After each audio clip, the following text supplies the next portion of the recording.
Let's now plot a parabola.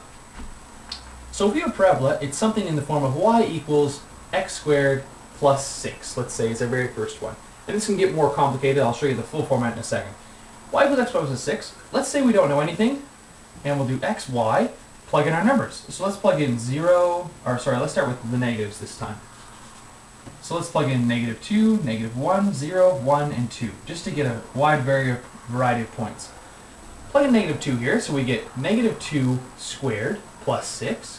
We're going to have -1 squared plus 6, 0 squared plus 6, 1 squared plus, 1 squared plus 6, and 2 squared plus 6. So -2 squared is going to be 4, plus 6 is 10, -1 squared is 1, plus 6 is 7, 0 squared plus 6 is 6, and 1 squared plus 6 is 7, and 2 squared plus 6 is 10 again. So we're seeing a pattern that's already forming here. Let's have a look and see what that looks like. So, when x is 0, we have 6. So let's say this point here, 0, comma 6.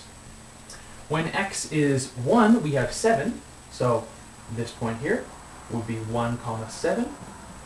And when x is 2, we have 10. So this point will be somewhere here, 2, comma 10. Let's go the opposite way. -1, 7, we'll say is this point, and -2, 10. So this is what a parabola is going to be looking like. Okay? It opens up, and it has a vertex at 0, 6. So, alright, that gives us lots of information. Let's talk about a more complicated one now, and we'll make it a little bit generic.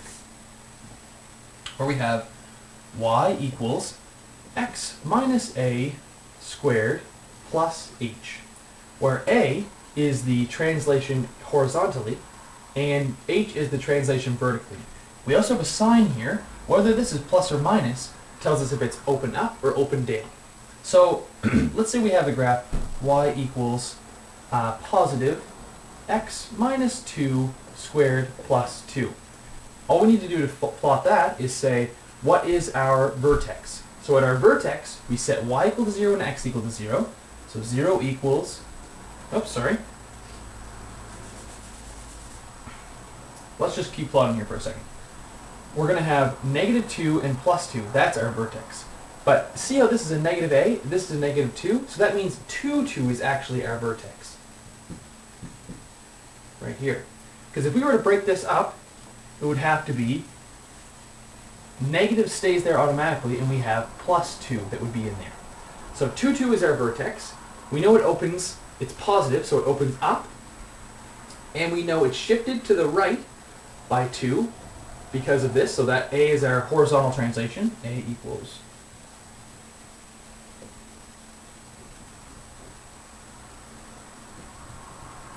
and h is our vertical translation. So we can approximate this graph by saying it opens up, and it just looks like a parabola, just like that. We can also find where the x and y intercepts are. If we want to find that, all we have to do is set x equal to 0 to find where the point is here. If x is 0 here, we're going to have y equals 0 minus 2, so it's -2 squared plus 2. 2 squared is 4, this is going to be equal to 6. So the y-intercept is going to be 0, comma 6. Just like that. So that's the basic way you plot it. Let's try another one that's a little different for a second example. Let's say you have y equals x plus 2 squared negative plus h. So where's our point now? Oh, not h, sorry. Let's say 1. Where's our point now? Where's our vertex? Actually, it's at -2, 1. Because if I have x minus a -2, that's actually what makes a positive 2. So -2, 1, this is our vertex. We also know that it has to open down because this is negative in front. So that's what we're going to do. We're going to open this down, like so. And now let's find the intercepts. What's the y-intercept and the two x-intercepts that we have? So the x-intercepts are found when y equals 0. So let's set y equal to 0 here. 0 equals negative x plus 2 squared plus 1. We need to factor this out. So x plus 2 squared is 0 equals negative x plus 2 plus 1. I'm just rewriting this as two binomials. Let's multiply this out with our FOIL technique. So first, outsides, insides, and last. 0 equals negative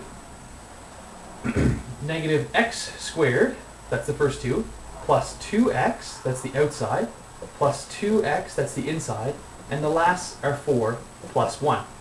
So now we can take this all back and work with it a little better. Let's take our negative, and we can leave it as negative x squared for now. Combine this as 5. So equals negative x squared plus 2x plus 2x. Well, I'm going to combine those to 4x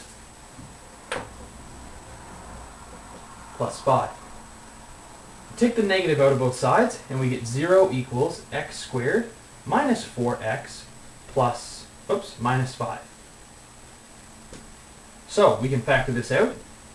X minus 5 and x plus 1. Work this all out. We're going to get x squared minus 5x plus x minus 5, which we know ends up being the same. That's just a check to see if we're working it okay.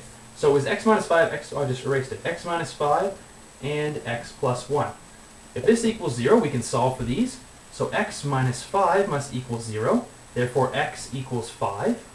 And x plus 1 must equal 0. So x equals negative 1. So this point here would be negative 1, 0. That's where that intersects, because the y was 0 when we set y to 0 here, and the negative 1 comes back. And now we can also say that this one is negative 5, comma 0. So simple enough. Now we found our intercepts there. Let's go back and find our y-intercept that happens underneath. So y equals x plus 2 squared negative plus 1. To find that, we have to set our x's to 0. So y equals 0 plus 2, which is negative plus 2 squared plus 1. 4 becomes negative 4, right? Because 2 squared is 4, put the negative, negative 4 plus 1, y equals negative 3. So this point is negative 3, comma, or sorry, x comes first, 0, comma, negative 3. And that is how you graph parabolas on a Cartesian plane.